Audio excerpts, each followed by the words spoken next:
Hello friends, मैं पूजा आपका अपने YouTube channel PR symbol of knowledge में एक बार फिर स्वागत करती हूँ। दोस्तों, हमारी आखिरी मुलाकात जिसमें हमने वेक्टर कैलकुलस सेमेस्टर सेकंड का मैथ्स चैप्टर नंबर 1 किया, उसमें हमारी 4 एक्सरसाइज थी जिसके हमने क्वेश्चन सॉल्व किए और उम्मीद करती हूँ आप लोगों ने साथ साथ किया है। और फिर भी अगर आपको कोई डाउट आता है, आपको कोई प्रॉब्लम होती है, तो आपका कमेंट बॉक्स में मोस्ट वेलकम। और आपको मेल भी मिल गई है, आप उसके ऊपर मुझे मेल कर दीजिए, मैं आपको वहाँ आपकी जो प्रॉब्लम्स है उनके सॉल्यूशन आपको वहाँ प्रोवाइड करवा दूँगी। तो अब दोस्तों हमारा है वही वेक्टर कैलकुलस का chapter number second, differentiation of vectors. तो दोस्तों जब हमने फर्स्ट लेक्चर किया था वेक्टर कैलकुलस का, आप लोगों को एक बात बोली गई थी कि ये ना समझें कि आज का जो हम काम कर रहे हैं वो हमारा सिर्फ इसी एक्सरसाइज में या फिर इसी चैप्टर में काम आएगा। ये हमारा पूरे मैथ्स के अंदर हमारा पीछा नहीं छोड़ने वाला। ये हमारा एक साए की तरह है। वो कहते हैं ना, भूत का साया जैसे पीछे पड़ जाता है, वैसे ये पीछे पड़ेगा एज ए घोस्ट। तो चलिए, वैसे भूत भूत कुछ होता नहीं, आई थिंक मैंने देखा नहीं है ना। तो चलिए करते हैं chapter number second, differentiation of vectors. कैसे करते हैं, क्या करते हैं, चलिए मिलते हैं। तो सबसे पहले देखिए, हमने जब हमारा फर्स्ट पार्ट किया था वेक्टर कैलकुलस का, उसके अंदर हमने देखा था स्केलर फील्ड क्या होता है, वेक्टर फील्ड क्या होता है, स्केलर्स क्या होते हैं, वेक्टर्स क्या होते हैं। ये कंप्लीट रिव्यू हमारा जो पार्ट फर्स्ट है हम उसके अंदर कर चुके हैं। उसका लिंक जो है आपको डिस्क्रिप्शन में मिल जाएगा, आपको आई बटन पर भी प्रोवाइड करवा दिया जाएगा। बट फिर भी मैं यही सजेस्ट करूँगी कि आप पहले वो चैप्टर जो फर्स्ट था, उसका जो पार्ट फर्स्ट था इस मैथ्स का, आप प्लीज़ पहले वो देखिए। तो चलिए हम करते हैं शुरू। डिफरेंशिएशन ऑफ वेक्टर्स के अंदर जो सबसे पहले जो हमारी टर्म है वो है स्केलर फंक्शन। तो स्केलर क्या होता है और फंक्शन क्या होता है, हम इन दोनों को एक बार अलग अलग समझ लेते हैं। तो सबसे पहले बात कर लेते हैं फंक्शन की। आपका जब मैथ्स आप करते हैं +2 के अंदर, तो आपका जो फर्स्ट चैप्टर है वो रिलेशंस एंड फंक्शंस का ही है। और अभी अभी आप वो मैथ्स करके आए हैं, तो आपको बहुत अच्छे से पता होगा फंक्शन क्या होता है। एक बार फिर रिवाइज करवा देती हूँ। फंक्शन के अंदर आपके क्या होते हैं, आप मान लीजिए आपके पास में कोई भी दो सेट हैं, एक सेट ए है और एक सेट बी है। अब हमें पता है अगर ये सेट है तो सेट की definition a well defined collection of object. Definition ये है, लेकिन ये डेफिनेशन आपकी जो है बहुत बड़े बड़े राज छुपाए बैठी है। और वो राज क्या है ये मैं आपको ब्रीफ में अभी नहीं बताऊंगी, क्योंकि हम बात फंक्शंस की करेंगे। तो चलिए, फंक्शंस के अंदर हम दो सेट ले लेते हैं। इसके अंदर भी कुछ एलिमेंट्स होंगे, इसके अंदर भी कुछ एलिमेंट्स होंगे। अब ये फंक्शन क्या करेगा, ये फंक्शन इसके एलिमेंट को किसी इसके यूनिक एलिमेंट के ऊपर मैप करवाएगा, यानी कि असाइन करवाएगा। अब मान लीजिए ए सेट है, उसके अंदर आपके एलिमेंट्स हैं 1 2 3 4 5, कुछ इस टाइप के एलिमेंट है। बी जो सेट है आपका, उसके अंदर मान लीजिए A B C D E, कुछ इस टाइप के एलिमेंट है। अब जो फंक्शन है वो आप कुछ इस तरह से रिप्रेजेंट करते हैं। फंक्शन की नोटेशन क्या होगी, एफ। फंक्शन है आपका ए से बी तक, ये फंक्शन है आपका। अब ये क्या करेगा, फंक्शन ए के एलिमेंट को यूनिकली एक्सप्रेस करेगा, यूनिकली असाइन करेगा वैल्यू कहाँ पर, बी के। तो मान लीजिए F1 है, वो आपका ए वैल्यू दे रहा है, यानी कि फंक्शन ने ए के एलिमेंट्स थे उनको असाइन कर दी एक फिक्स यूनिक वैल्यू बी की। तो ये बन जाता है आपका फंक्शन। उसके बाद में फंक्शंस की कुछ टाइप्स है, वो यहाँ पर हमारे काम नहीं है क्योंकि हमें इतना डीप में डिस्कस नहीं करना। सिर्फ मैं आपको फंक्शंस बताया है कि क्या डेफिनेशन है। अब बात आती है स्केलर क्या होता है, क्योंकि हमें पढ़ना है स्केलर फंक्शन। तो स्केलर आप इसका जो पार्ट फर्स्ट था वहाँ कर चुके हैं। स्केलर क्या होता है, वो क्वांटिटी या फिर वो मैथमेटिकल क्वांटिटी जिसका सिर्फ मैग्नीट्यूड होती है, डायरेक्शन नहीं होती। Mathematical quantity, a mathematical quantity having magnitude only, जिसका सिर्फ मैग्नीट्यूड होता है, नो डायरेक्शन, कोई डायरेक्शन नहीं होती, बेचारा बिना डायरेक्शन के है, उसे बोलते हैं स्केलर। अब बात आएगी स्केलर फंक्शन क्या होता है, जो कि हमारे इस चैप्टर के काम की चीज है, स्केलर फंक्शन। तो ये स्केलर फंक्शन क्या होता है, हम वही फंक्शन और स्केलर इन दोनों को मिला के हमारी जो डेफिनेशन बनेगी लेट कर लेते हैं।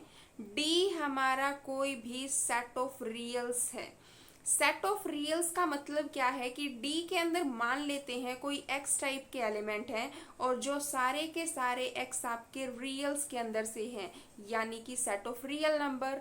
अब ये सेट ऑफ रियल नंबर है और एक किसी भी रूल से, एनी रूल, किसी भी रूल से आपका जो f है ये क्या करेगा, आपका which associate each scalar t belonging to d। हम मान लेते हैं इसके अंदर कोई t है आपका जो कि d के अंदर बिलोंग कर रहा है।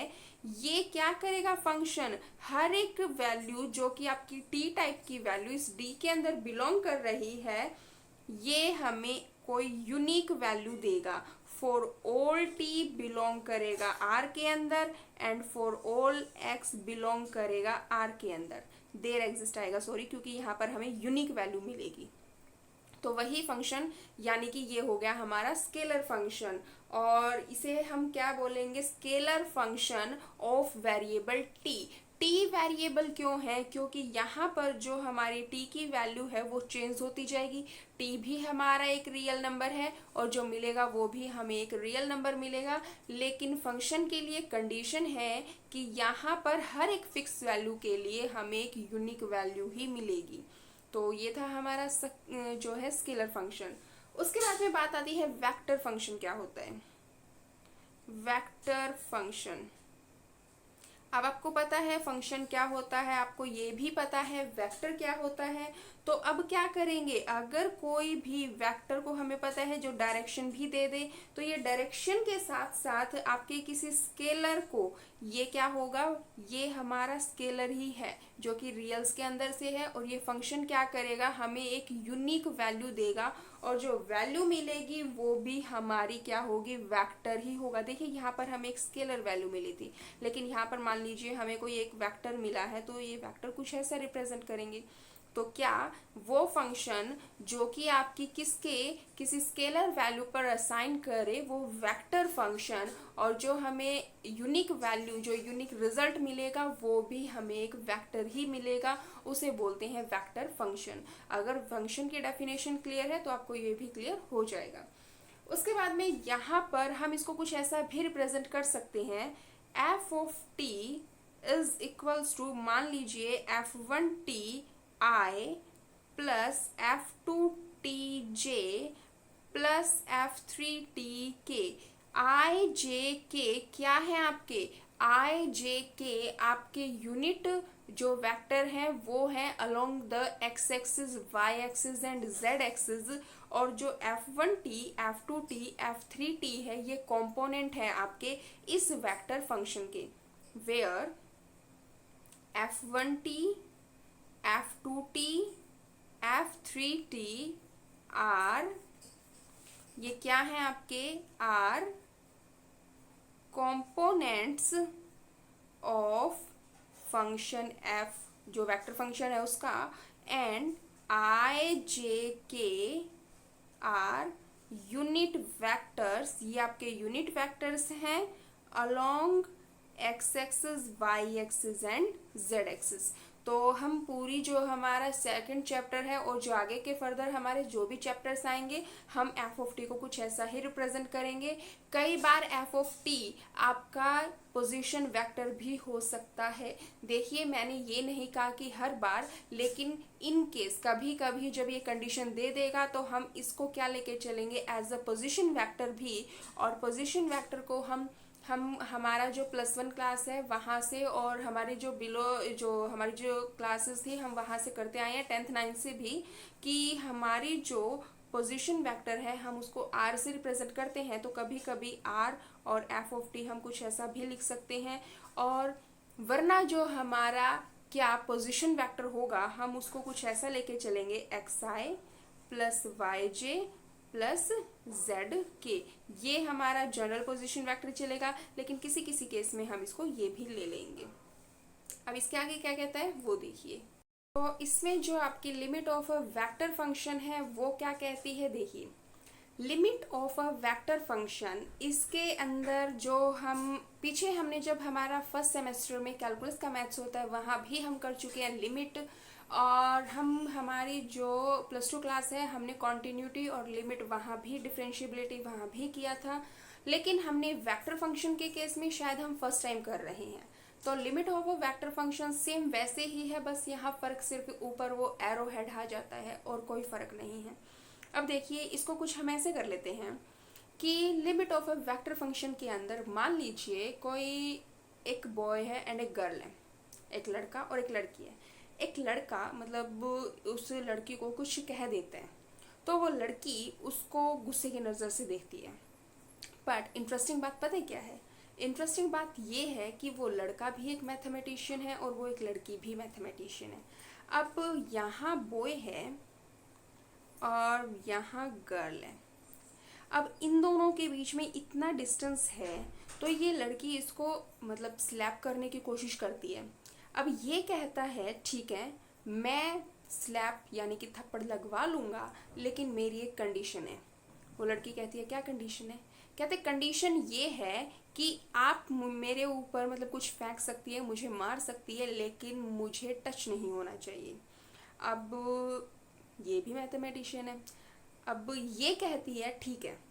अब ये यहाँ से चलना शुरू करती है, क्योंकि अब ये मैथमेटिशियन है, इसने सोचा कि चल तूने तेरा दिमाग लगा लिया, अब मैं भी तो मैथमेटिशियन हूँ, मैं कौन सी कम हूँ। तो ये यहाँ से चलना शुरू करती है और एक ऐसे डिस्टेंस पर आ जाती है कि इसको टच भी ना हो, यानी कि जब ये थप्पड़ लगाए या कुछ भी फेंक के मारे, लेकिन थप्पड़ लगा के तो वैसा टच होगा, लेकिन कुछ फेंक के मारना है। तो यहाँ तक मान लीजिए वो आ चुकी है। अब ये क्या करेगी, यहाँ से तो आके मार सकती है ना इसको। तो इसका मतलब क्या हुआ, लिमिट, ये इनकी क्या बन गई, लिमिट बन गई। तो limit of a vector function हम कुछ ऐसा बता सकते हैं कि वो स्मॉल, वो सबसे छोटे से छोटा डिस्टेंस जहाँ पर आने के बाद में जो हमारी रिक्वायर्ड कंडीशन है, जो एक फंक्शन उस वैल्यू को भले ही जहाँ पर हमें डेस्टिनेशन की बात नहीं करते हम लिमिट के अंदर कभी भी, यानी कि हमें कहाँ पहुँचना है हम उसकी बात करते ही नहीं है, हमें उसके पास जाना होता है, वो होती है limit of a vector function या फिर लिमिट ऑफ अ फंक्शन। तो मैथमेटिकली अगर हम बात करें तो मान लेते हैं कोई भी हमारा वेक्टर फंक्शन एफ टी है, वो कब कहेंगे कि वो लिमिट ए को टेंड करेगा, यानी कि इस गर्ल ने क्या किया, इस बॉय की यहाँ जो लिमिट थी उसको टेंड किया। कब टेंड किया, जब इन दोनों के बीच की डिस्टेंस जैसे जैसे ये डिस्टेंस है यहाँ आती गई। तो यानी कि vector function vector function F T, vector function F T is said to be is said to be tend, क्या करेगा, टेंड। देखिए हम यहाँ ये बात नहीं कर रहे हैं, मैं इस पर ज्यादा प्रेसाइज कर रही हूँ कि हम ये बात डेस्टिनेशन की बात नहीं कर रहे हैं, हम टेंडिंग की बात कर रहे हैं। टेंडिंग का मतलब उसकी साइड चल के जाना, न कि उसके बिल्कुल हम डेस्टिनेशन की कभी बात नहीं करते। लिमिट कॉन्टिन्यूटी के अंदर हम बात करते हैं तो सिर्फ टेंडिंग की अप्रोच करने की। तो क्या होगा, अब वेक्टर फंक्शन एफ टी किसको, लिमिट को टेंड करेगा। लिमिट मान लीजिए आपकी ए है, कब टेंड करेगा, जब when T tendings to T naught, यहाँ टी आप कुछ भी ले सकते हैं, टी टी नोट कुछ भी ले सकते हैं। टी जब आपका टी नोट को टेंड करेगा, वैसे वैसे आपका जो फंक्शन है वो ए के पास जाता जाएगा। कब, if for any given epsilon, if for any given epsilon greater than zero however small it may be, यानी कि ग्रेटर देन जीरो होगा लेकिन छोटा कितना भी हो सकता है,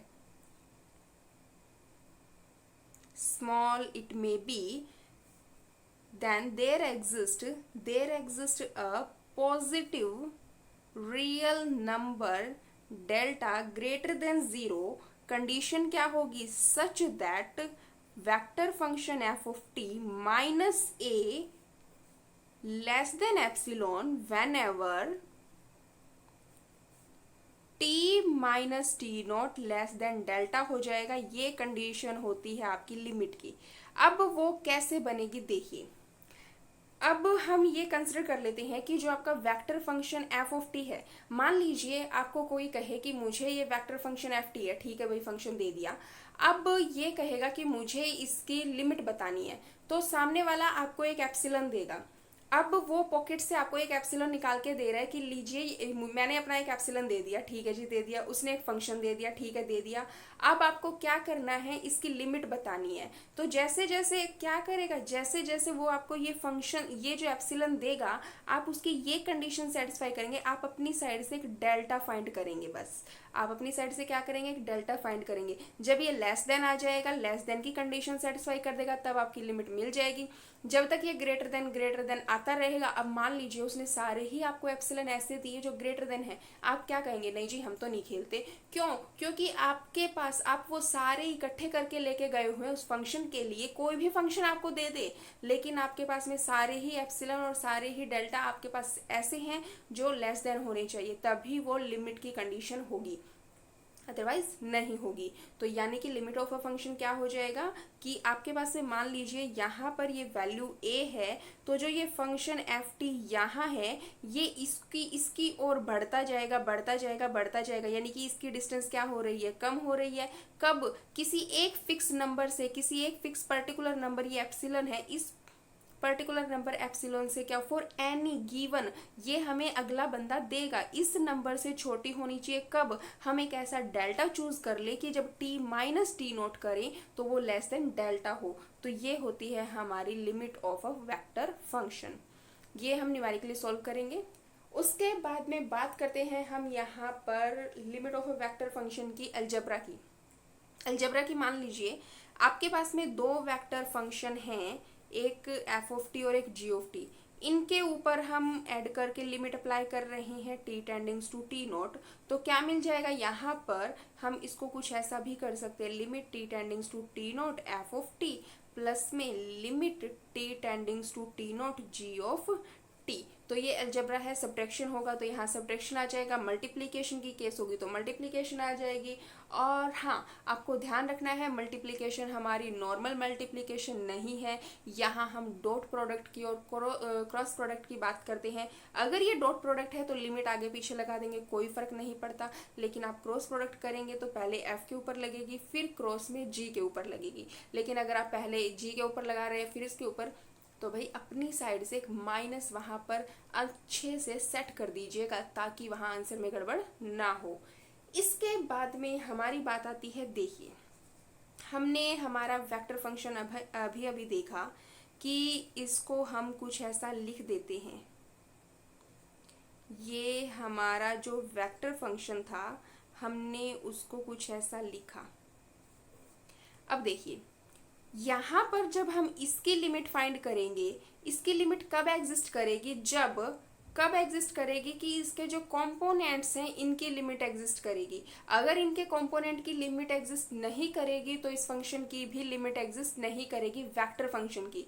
अब बात आती है लिमिट एग्जिस्ट करने का मतलब क्या होता है। अगर यहाँ पर हमें एप्सिलॉन कोई ऐसा दे रहा है, हमें एप्सिलॉन दिए जा रहा है, लेकिन हमारा जो हमें एक भी डेल्टा ऐसा नहीं मिल रहा कि टी माइनस टी नोट करे वो लेस देन डेल्टा मिले, हमेशा ग्रेटर देन मिल रहा है, तो हम क्या कहेंगे, नहीं हम नहीं खेलते। या तो हमें एक आप ऐसा एप्सिलॉन दो जो हमें एक ऐसा डेल्टा दे दे कि हमारा जो आपको एक ऐसी लिमिट मिल जाए, और अगर तब तक ना मिलेगा और मान लो ऐसा है ही नहीं कोई, तो हम बोल देते हैं लिमिट डजंट एग्जिस्ट, उसकी लिमिट एग्जिस्ट ही नहीं कर रही। तो हम कहेंगे कि फंक्शन जो वेक्टर फंक्शन है उसकी लिमिट तब एग्जिस्ट करेगी जब इसके कंपोनेंट की लिमिट एग्जिस्ट करेगी। अब बात आती है continuity of a limit function. तो continuity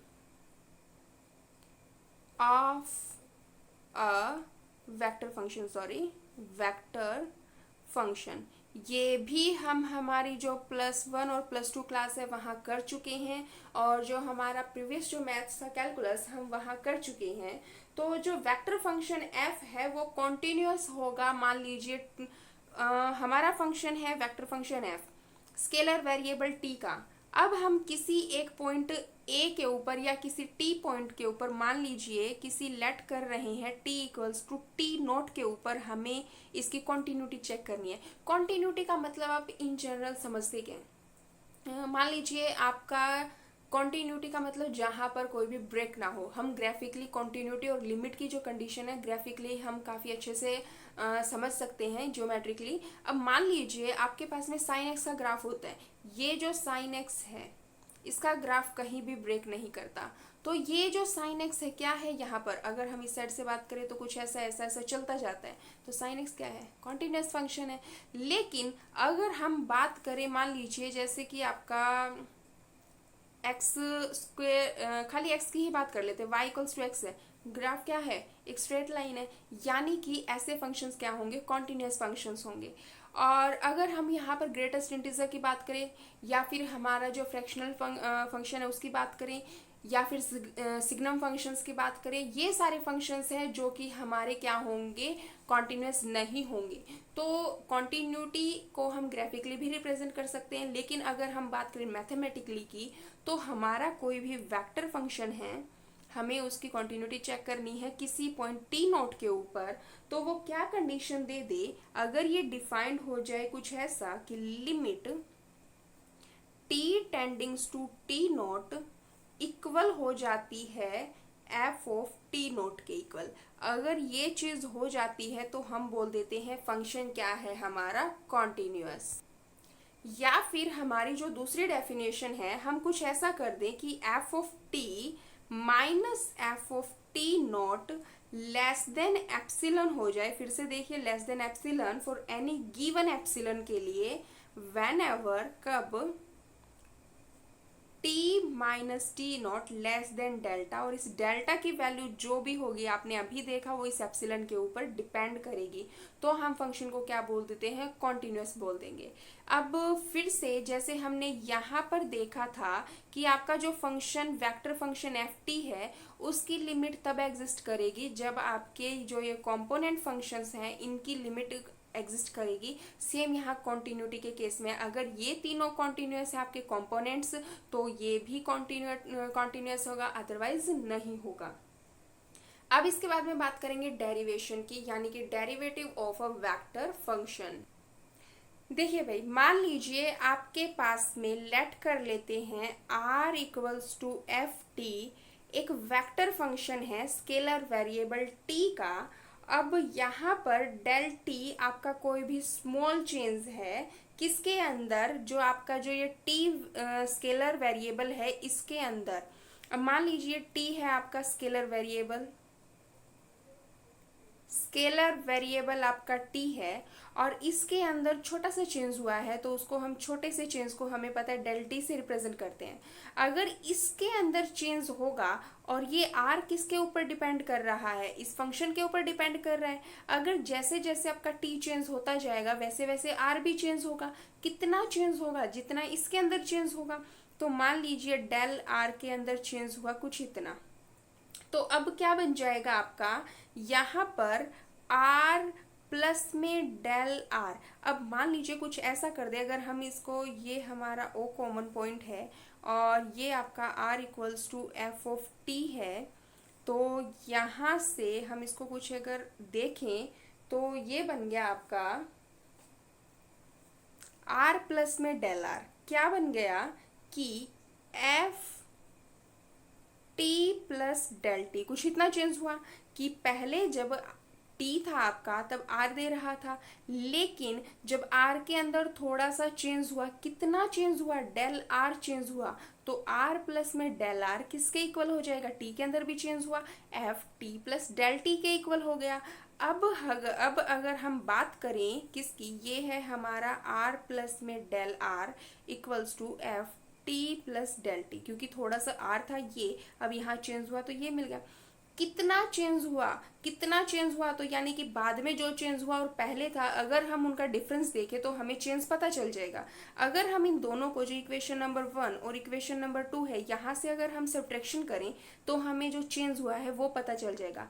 r plus del R minus में r करेंगे तो चेंज कितना हुआ है, डेल r का चेंज हुआ, और इसके अंदर कितना चेंज हुआ, F of T plus del T minus में एफ ऑफ टी, ये हमारा चेंज हुआ है।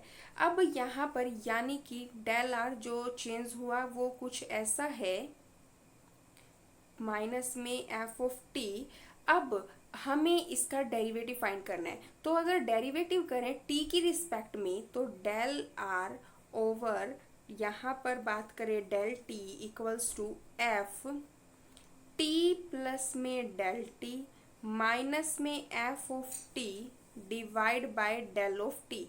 ये क्या है आपकी, अगर हम इसकी लिमिट फाइंड करें, इफ लिमिट फाइंड करें कब, जब टी टेंड करेगा टी नॉट को, जब limit T tendings to T naught, इसकी जो लिमिट आएगी, इनकी जो लिमिट आएगी वही क्या होगा, आपका डेरिवेटिव होगा, derivative of vector function with derivative of vector function R with respect to T, और हम उसको कुछ ऐसा भी रिप्रेजेंट कर देते हैं D R over D T, या फिर हम D R over D T को कुछ ऐसा भी रिप्रेजेंट कर देते हैं D F over D T. क्यों, क्योंकि आर और एफ हमारे इक्वल फंक्शन चल रहे थे, और इसको हम कुछ ऐसा भी रिप्रेजेंट कर देते हैं एफ डैश, हमें पता है डेरिवेटिव को हम डैश से भी रिप्रेजेंट कर देते हैं। तो यानी कि डेरिवेटिव क्या होता है, कोई भी हमारा फंक्शन था, डेरिवेटिव वही आप जनरली करेंगे डिफरेंशिएशन जो करते हैं। लेकिन अगर आप यहाँ पर थोड़ा सा चेंज देखते हैं, जो भी चेंज हुआ है और उनकी आप लिमिट फाइंड करते हैं, तो जो लिमिट यानी कि जो वैल्यू आएगी वही आपका डेरिवेटिव होता है।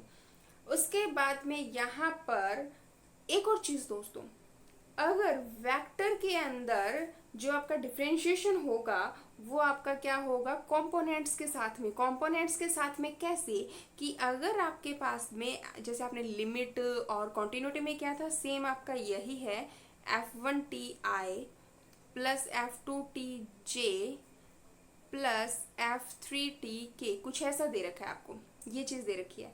अब यहाँ पर अगर आपकी f1t, f2t और f3t जो ये कंपोनेंट्स हैं, अगर ये डेरिवेटिव एग्जिस्ट करता है इनका, तो आपका जो वेक्टर फंक्शन है इसका डेरिवेटिव भी एग्जिस्ट करेगा। अब अगर हमसे पूछा जाए second derivative, third derivative, fourth derivative, तो आपको पता है या तो आप D two R over D T square कर दें, या फिर आप एफ डबल डैश कर दें, या फिर आप इसी का क्या कर सकते हैं, D two F over D T square. तीन की बात करेंगे, 3 बार, 4 बार, n बार, ऐसे हम कर सकते हैं, n टाइम्स, जितना भी आपको करवाना हो। उसके बाद में हमारा क्या कहता है वो देखिए, algebra of differentiable function. Algebra of differentiable function का मतलब क्या है, जैसे हमने लिमिट के अंदर देखा था कि अगर हम एक फंक्शन f के ऊपर लिमिट अप्लाई करते हैं प्लस में दूसरे फंक्शन के ऊपर, तो हम उनको सेपरेट करके भी लिमिट अप्लाई कर सकते हैं। सेम आपका कॉन्टिन्यूटी के केस में है, और यहाँ डिफरेंशिएबिलिटी के अंदर भी आपका सेम है। कैसे, कि अगर आपके पास मान लीजिए एक फंक्शन f है और वो स्केलर वेरिएबल t का है, प्लस में g ऑफ t है, और हमें इसका क्या करना है, डिफरेंशिएबिलिटी चेक करनी है, तो हम इसको कुछ ऐसा भी कर सकते हैं, f प्लस में d over D T G हम कर देंगे, अगर माइनस होगा तो माइनस कर देंगे। यहाँ जो हमारा फर्क पड़ता है वो पड़ता है हमारा डॉट और क्रॉस के केस में। d बाई डी टी अगर आपके पास है f क्रॉस g, तो आप क्या करेंगे, मान लीजिए आपने u एज इट इज है, f क्रॉस आप दूसरे का कर रहे हैं, देखिए वेक्टर है तो vector D G over D T. अब आप ऐसा नहीं करेंगे कि u डॉट वी का formula u as it is, v का डिफरेंशिएशन प्लस में v as it is u का डिफरेंशिएशन, आप वो अप्लाई ज़रूर करेंगे पर इनकी पोजीशन चेंज नहीं करेंगे क्योंकि क्रॉस प्रोडक्ट है।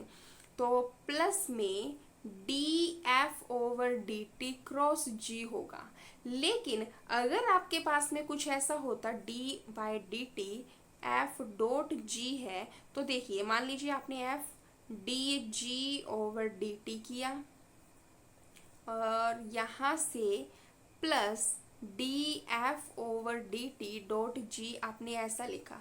अब यहाँ पर देखिए डॉट प्रोडक्ट हो रही है, आप इनको आगे पीछे कर सकते हैं, कोई फर्क नहीं पड़ेगा, लेकिन क्रॉस में आप नहीं कर सकते, यही चीज़ आपने यहाँ भी ध्यान रखनी है।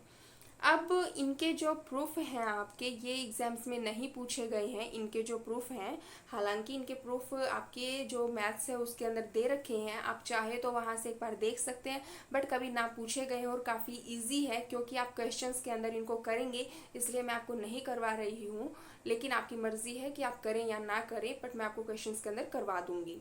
अब उसके बाद क्या है, डेरिवेटिव ऑफ अ फंक्शन। अब ये क्या बोला है, डेरिवेटिव ऑफ अ फंक्शन। देखिए इसमें क्या है कि आपके पास में मान लेते हैं, सपोज कर लेते हैं क्या, कि आर आपका कोई भी वेक्टर फंक्शन है किसी वेरिएबल एक्स का या फिर एस का। R be a vector function of any scalar variable, किसी भी स्केलर वेरिएबल s का फंक्शन है, और जो s है ये किसी का फंक्शन है, t का फंक्शन है। यानी कि आपके पास में r s का फंक्शन है, s t का फंक्शन है, और हमें कहा गया कि r का t की रिस्पेक्ट में डेरिवेटिव करना है, यानी कि dr/dt करना है आपने। तो आप कैसे करेंगे यहाँ से, या फिर आपसे कहा जाए हमने पार्शियल डेरिवेटिव करना है, curl r over curl t कहा जाए, तो आप कैसे करेंगे। देखिए r किसका फंक्शन है, s का फंक्शन है, तो r का तो s के रिस्पेक्ट में होगा, यानी कि curl r over curl s करेंगे, और s खुद किसका फंक्शन है, t का फंक्शन है, तो s का होगा t की रिस्पेक्ट में। और आप यहाँ से इसकी भी लिमिट फाइंड करेंगे, लिमिट t टेंडिंग्स टू, यानी कि हमने चेंज कितना किया है, कर्ल का चेंज करें, del t tendings to 0, curl r over curl t equals to limit del t tendings to 0, curl r over curl s, और लिमिट यहाँ से del t tendings to 0, curl s over curl t। तो ये क्या हुआ आपका, आपने chain rule apply किया है। चेन रूल यानी कि अब मान लीजिए आपके पास में कोई फंक्शन दे रखा है u equals to X plus Y, और x आपका फंक्शन है t का, तो मान लेते हैं 2t दे रखा है, y भी आपका फंक्शन है t का, ये आपको t स्क्वायर दे रखा है, और हमें कहा गया है u का हमें t की रिस्पेक्ट में डेरिवेटिव फाइंड करना है। तो आप क्या करेंगे, u का x की रिस्पेक्ट में करेंगे और x का t की रिस्पेक्ट में, u का y की रिस्पेक्ट में करेंगे और y का t की रिस्पेक्ट में।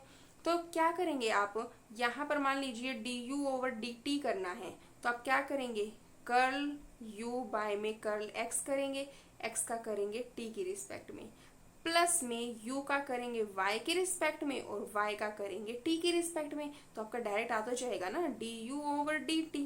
u का जब x की रिस्पेक्ट में करेंगे, x का डेरिवेटिव 1, x का t की रिस्पेक्ट में करेंगे, x का t की रिस्पेक्ट में क्या आएगा 2, तो ये रहा आपका 2, प्लस u का y की रिस्पेक्ट में क्या आएगा, डेरिवेटिव 1, और y का t की रिस्पेक्ट में क्या बन जाएगा, डेरिवेटिव आपका 2t। डिफरेंशिएशन आप जैसे करते थे वैसे ही पावर आगे आएगी, एक पावर कम हो जाएगी, तो ये बन गया आपका 2t। ओवरऑल क्या बना, 2t प्लस में 2, तो ये आपका आ गया du बाई dt, यानी कि u का t की रिस्पेक्ट में डेरिवेटिव। वही आप यहाँ कर रहे हैं वेक्टर फंक्शन के अंदर, सेम करेंगे, बस यहाँ पर डायरेक्शन और मैग्नीट्यूड आपका दोनों देखना है।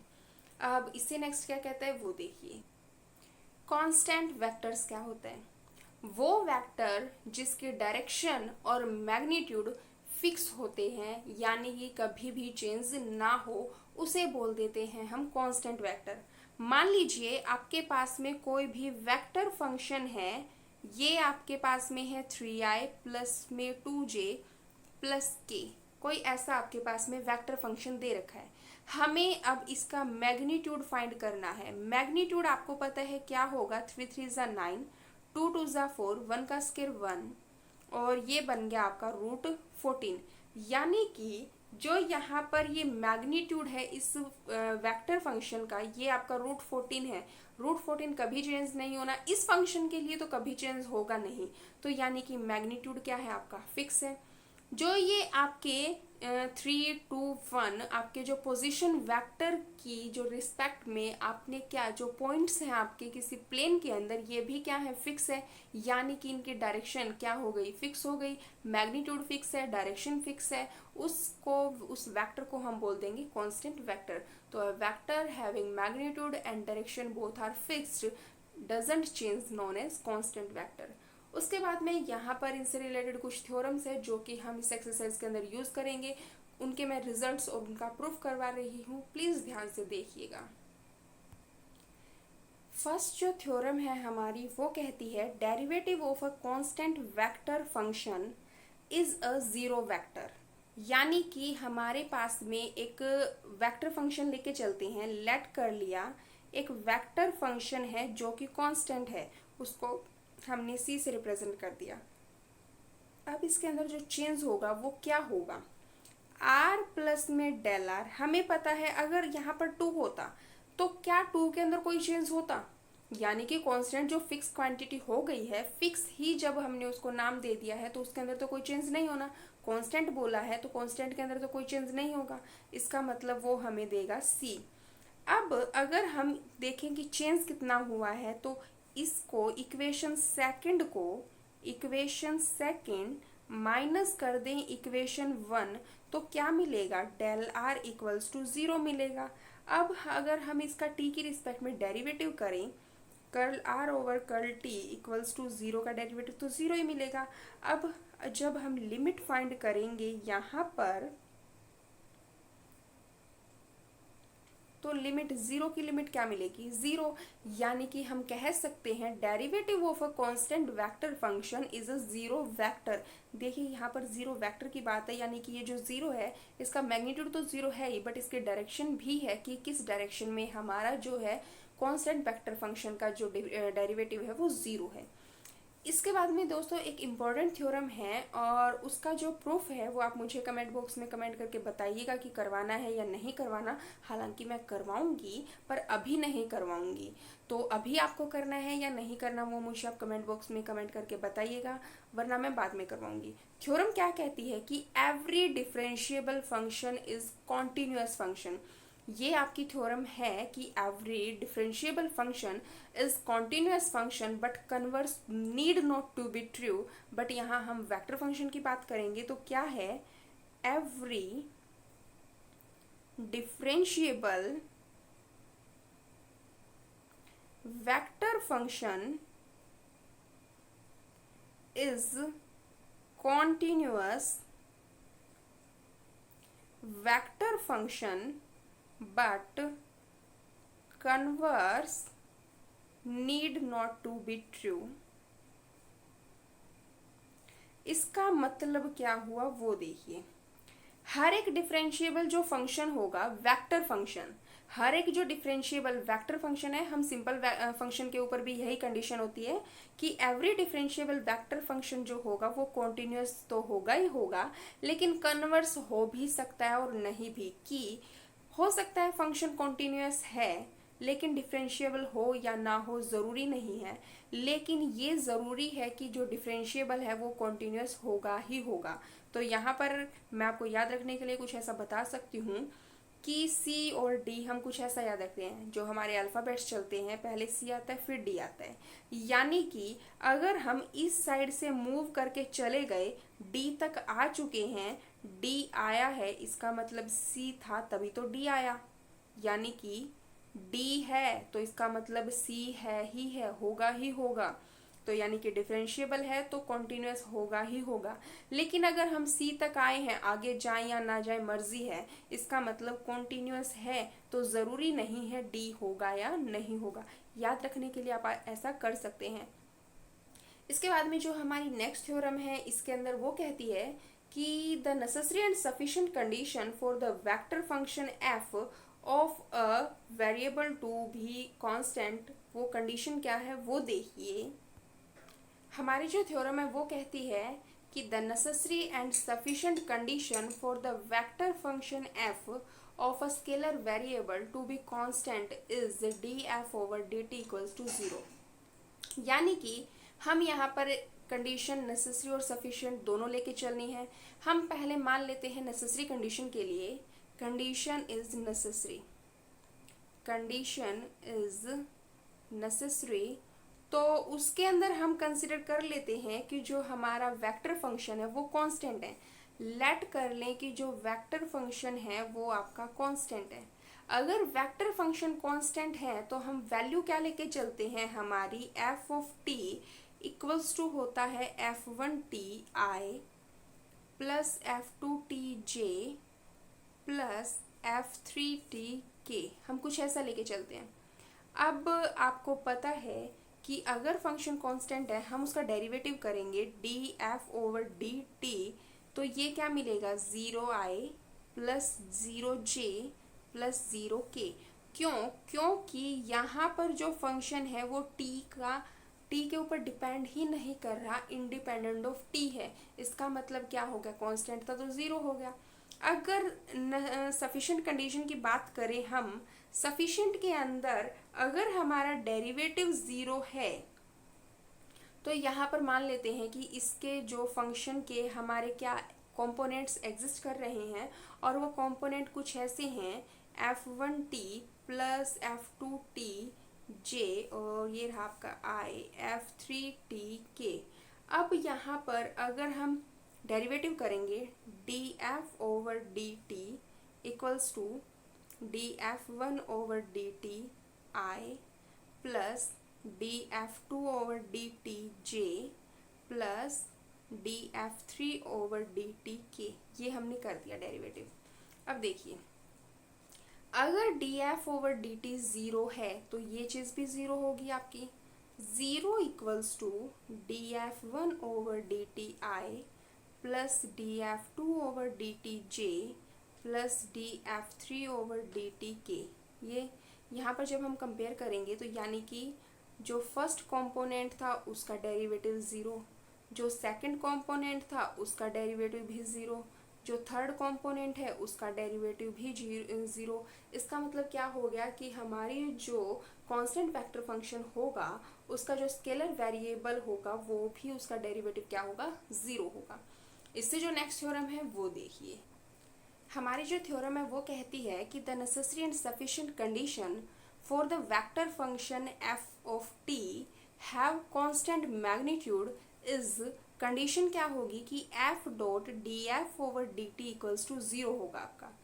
तो नेसेसरी कंडीशन के अंदर हम क्या लेके चल पड़ते हैं कि जो हमारा वेक्टर फंक्शन है वो कांस्टेंट मैग्नीट्यूड का है। अगर मैग्नीट्यूड कांस्टेंट है यानी कि हम नेसेसरी कंडीशन की बात कर रहे हैं, तो लेट कर लेते हैं जो फंक्शन है ये इज ऑफ कांस्टेंट मैग्नीट्यूड, ये कांस्टेंट मैग्नीट्यूड का है। अगर फंक्शन कांस्टेंट मैग्नीट्यूड का है तो इसका मैग्नीट्यूड हमें मान लेते हैं कोई कांस्टेंट ये आएगा। अगर हम इसका स्क्वायर कर देंगे तो भी आपका यही रहेगा। हम इसको कुछ ऐसा कर सकते हैं, अगर स्क्वायर करेंगे, अगर इसको ओपन करेंगे तो हमें कुछ ऐसा मिलेगा, कोई प्रॉब्लम नहीं है। अब देखिए, अगर हम डेरिवेटिव करें, क्योंकि हमें डेरिवेटिव की बात चल रही है, तो d/dt f dot f equals to यहाँ d/dt कोई कांस्टेंट, उसको नाम हमने c दे दिया। अब जब आपने डेरिवेटिव का अलजेब्रा ऑफ डेरिवेटिव किया तब आपने देखा था कि मान लीजिए f एज इट इज हम इसका कर देते हैं df/dt प्लस अब इसका करेंगे df/dt, ये वाला f आपका एज इट इज। कांस्टेंट का डेरिवेटिव अभी हमने जो फर्स्ट थ्योरम की थी वो देखा था, कांस्टेंट का डेरिवेटिव आपका 0 होता है, यानी कि ये 0 हो गया। आप देखें तो डॉट प्रोडक्ट में पता है आगे पीछे कर सकते हैं, कोई फर्क नहीं पड़ता। तो आप इसको कुछ ऐसा भी लिख सकते हैं, इसको कुछ ऐसा लिख सकते हैं, प्लस में सेकेंड टर्म आपकी as it is dot F equals to 0। ये 2 टाइम्स बन गया यानी कि 2 df/dt dot F equals to 0। 2 divide में जाएगा यानी कि ओवरऑल जो आपको मिला df/dt dot F equals to 0, या फिर जो आपको रिक्वायर्ड जो कंडीशन है आप उसको कुछ ऐसा भी लिख सकते हैं। यही आपको चाहिए था क्या, कि अगर आपके पास में जो वेक्टर फंक्शन है अगर उसका कांस्टेंट मैग्नीट्यूड है तो उनकी जो डॉट प्रोडक्ट है वो 0 होगी, ये हमें बताना था। इसके बाद में हमसे पूछा गया है कि हमारी जो नेक्स्ट थ्योरम है वो ये कहती है कि the necessary and sufficient condition for the vector function F of T have constant direction is, जो कंडीशन है वो क्या होगी, F cross D F over D T equals to zero. इसे पीछे वाली थ्योरम के अंदर कांस्टेंट मैग्नीट्यूड था, इसलिए यहाँ पर डॉट प्रोडक्ट आई। जब कांस्टेंट डायरेक्शन है तो यहाँ पर F cross D F over D T equals to zero होगा। इस एक्सरसाइज के लिए या फिर इस चैप्टर के लिए हमारी ये तीन थ्योरम जो है बहुत इंपॉर्टेंट है। एक ये, एक इससे पीछे वाली, और जो एक हमने इसके अंदर सबसे पहले की थी वो थ्योरम। देखिए, सबसे पहले हम फंक्शन डिफाइन कर लेते हैं, फिर इसका प्रूफ करेंगे। सबसे पहले फंक्शन आपका वेक्टर फंक्शन है, हमने वो एफ ऑफ टी है वो कुछ ऐसा कर। अब इसने क्या बोला, अगर फंक्शन जो आपका function F of T scalar variable इसके अंदर टी के अंदर है, अब यहाँ पर सपोज कर लेते हैं कि एफ हमारा यूनिट वेक्टर है। एफ हमारा यूनिट वेक्टर क्यों? क्योंकि यहाँ पर हमने डायरेक्शन की बात है तो हम मैग्नीट्यूड की भी बात करेंगे क्योंकि वेक्टर है। अब इसके बाद में एफ अगर हमारा यूनिट वेक्टर है इन दी डायरेक्शन, किसके अंदर, इन दी डायरेक्शन ऑफ एफ, तो यहाँ पे अगर इसका ये यूनिट वेक्टर है इसका किसका, इस फंक्शन का, तो इसका मतलब इसके पास में क्या होगा, इसका एक मैग्नीट्यूड भी होगा। तो लेट कर लेते हैं जो ये स्मॉल एफ, देखिए हमने स्मॉल एफ खाली ऐसे लिखा है, इसके ऊपर कोई एरो नहीं है, इसलिए आपका ये स्केलर क्वांटिटी है। तो ये स्मॉल एफ है, ये मैग्नीट्यूड है, magnitude of vector function F in the direction, किस डायरेक्शन के अंदर, आपका यूनिट वेक्टर एफ के अंदर। अब हम इसको कैसे कर सकते हैं, एफ इक्वल्स टू एफ और ये आपकी यूनिट वेक्टर, हम इसको ऐसे लिख सकते हैं। अब देखिए, जब हम इसको डेरिवेटिव करेंगे, इसका डिफरेंशिएट कैसे करेंगे, D F over D T, first as it is, second का डेरिवेटिव प्लस में फर्स्ट का derivative second as it is कर सकते हैं। अब आप इक्वेशन नंबर 1 और इक्वेशन नंबर 2 क्या करेंगे, आप देखिए यहाँ से क्रॉस प्रोडक्ट करवा दीजिए। एफ क्रॉस जो हमें चाहिए, हमें यही चाहिए ना, हमें इसलिए ये चीज़ें कर रहे हैं। D F over D T, हमने अगर इसका इस साइड क्रॉस प्रोडक्ट करवाइए, ये यहाँ होगी एफ और F unit vector cross product करेगा अंदर जो है आपका उसके साथ में, प्लस में D F over D T और ये रहा एफ यूनिट वेक्टर। तो देखिए आपको क्या मिलेगा, यहाँ से जो मिला, यहाँ पर आपके पास में मिलेगा एफ, एफ ये रहा, एफ ये रहा, क्रॉस प्रोडक्ट करेगा तो एफ की पावर 2 और ये F cross D F over D T plus ये एफ ऐसे का ऐसा और ये रहा आपका D F over D T और ये बन गया एफ क्रॉस एफ। अब देखिए यहाँ पर एफ क्रॉस एफ आपका यूनिट वेक्टर है, और जब दो वेक्टर सेम वेक्टर आपके जब क्रॉस प्रोडक्ट करते हैं तो जीरो रिजल्ट देते हैं, यानी कि ये कंडीशन जो है आपकी यहाँ से बन जाएगी जीरो।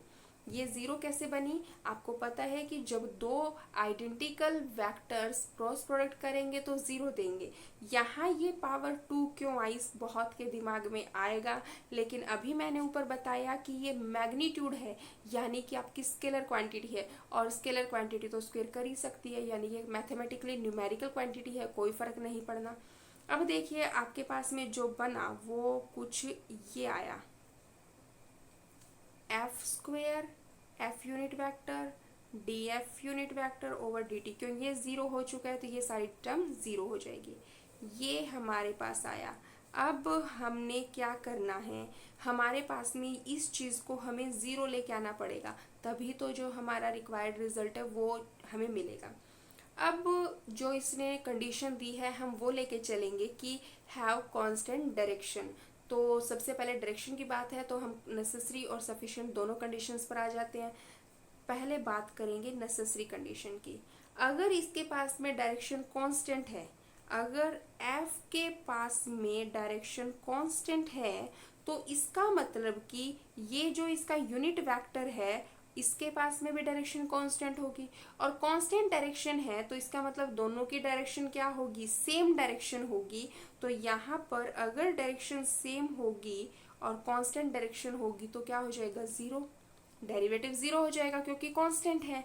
और अगर कांस्टेंट है तो हमने फर्स्ट थ्योरम की थी कि वहां पर डेरिवेटिव क्या हो जाएगा, जीरो। और अगर डेरिवेटिव जीरो है तो इक्वेशन थर्ड से हमें क्या मिलेगा, फ्रॉम इक्वेशन थ्री की F over D F over D T equals to, अगर ये जीरो हो गया तो overall zero equals to zero. तो अगर डायरेक्शन कांस्टेंट है तो हमारे पास में जो यूनिट वेक्टर होगा उसकी डायरेक्शन भी सेम मिलेगी, और दोनों की डायरेक्शन सेम है, और उसका जो मैग्नीट्यूड है वो क्या हो जाएगा, यूनिट वेक्टर का वो कांस्टेंट हो जाएगा। अगर इसका यूनिट वेक्टर का मैग्नीट्यूड कांस्टेंट हो गया तो इसका जब हम डेरिवेटिव करेंगे तो क्या मिलेगा, जीरो, यानी कि यहाँ पर मैग्नीट्यूड ये क्या हो जाएगा, कांस्टेंट, और कांस्टेंट का डेरिवेटिव जीरो होता है, इसलिए ये चीज़ जीरो।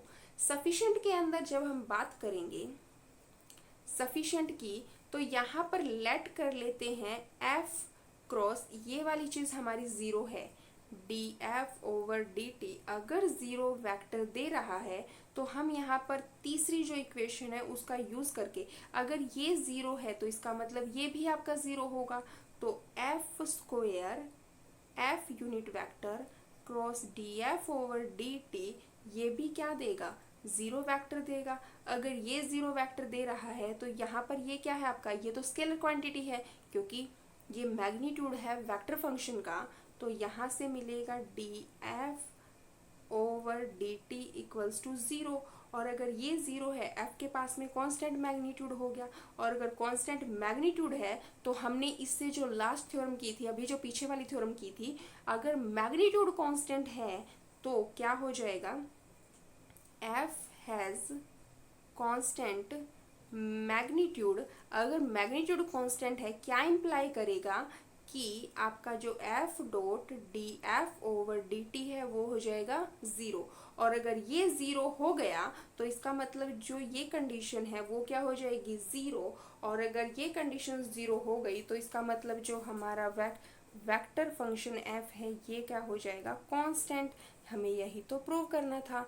तो इसके लिए क्या हो गया, necessary and sufficient condition for the vector function F of T have constant direction, अगर डायरेक्शन कांस्टेंट है तो इसका मतलब ये चीज़ क्या हो जाएगी, जीरो।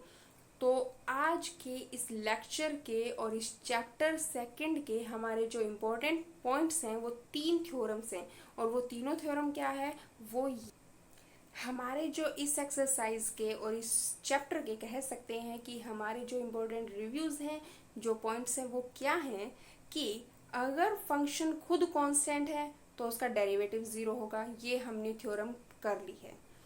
उसके बाद में अगर मैग्नीट्यूड कांस्टेंट है फंक्शन का, अगर हमने किया कि फंक्शन का जब मैग्नीट्यूड कांस्टेंट होगा तो जो F dot D F over D T है वो ज़ीरो होगा। और जो आज की लास्ट थ्योरम थी अभी जो हमने की, कि अगर फंक्शन की डायरेक्शन कांस्टेंट है तो फंक्शन क्रॉस में डेरिवेटिव ऑफ फंक्शन वो ज़ीरो होगा।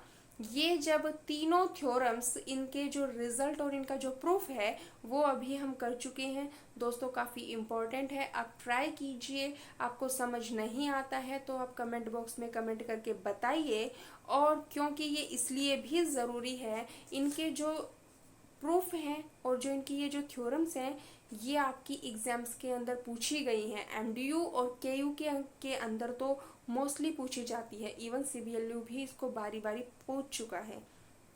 और सबसे ज़रूरी बात, जो हमारे न्यूमेरिकल्स हैं उनके अंदर हमें यही चीज़ें प्रूव करनी है। हमें कई बार ये दे देगा लेकिन उसके अंदर कई बार ये ना दे तो हमसे पूछा जाएगा कि कोई भी वेक्टर फंक्शन है जिसका कांस्टेंट मैग्नीट्यूड है, और हमें वहाँ पर कोई भी वेक्टर फंक्शन दे देगा और हमें प्रूव करना है कि उसका मैग्नीट्यूड कांस्टेंट है, यानी कि हमें ये चीज़ प्रूव करनी पड़ेगी। तो हमारा इनका यूज़ न्यूमेरिकल्स के अंदर भी है, डायरेक्ट ये थ्योरम्स एग्जाम्स के अंदर पूछी जाती है, काफ़ी इंपॉर्टेंट है, ट्राई कीजिएगा। और अगर ना हो तो प्लीज़ आप कमेंट बॉक्स में कमेंट करके ज़रूर बताइए। और इसी के साथ थैंक यू सो मच, जय हिंद, जय भारत।